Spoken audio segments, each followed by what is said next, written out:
যারা তাদেরকে খুন করেছে মা ওই দিন সব বলেছেন, বয়ান দিয়েছেন। আমাদের প্রথম এরা হচ্ছে তাদের থেকেও অধম।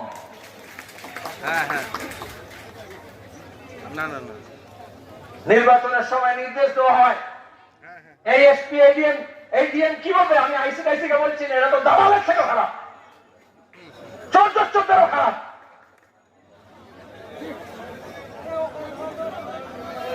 নিয়ম হচ্ছে গোটা এলাকাকে স্যানিটাইজ করতে হয়। যত বেআইনি অস্ত্র শস্ত্র আছে, যত বোমা মজুদ আছে, যত মস্তান গুন্ডা আছে, আগের নির্বাচনে দাঙ্গায় হাঙ্গামায় যারা অংশগ্রহণ করেছে তাদের বিরুদ্ধে ব্যবস্থা নেওয়া। আমি এখানকার থানাকে জিজ্ঞেস করছি, আজকে এত পুলিশ, আমরা আসবো বলে, আমরা কোথায় গাড়ি থেকে নামবো বলে, আর তখন কোথায় ছিল এই পুলিশগুলো?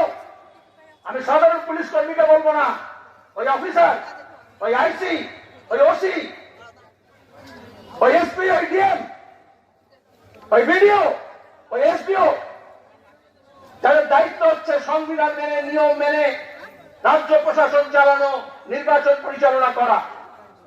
তারা সবাই ডাহা ফেল করেছে। তাই আমরা পূর্ণাঙ্গ তদন্ত চাই। আর এই খুনিদের যেমন গ্রেফতার করা হবে, মনির গ্রাম থেকে প্রত্যেকটা বোমা, প্রত্যেকটা বেআইনি অস্ত্র এই ব্লক থেকে উদ্ধার করতে হবে। পুলিশকে বলতে হবে কবে উদ্ধার করবে, কত দিনে করবে।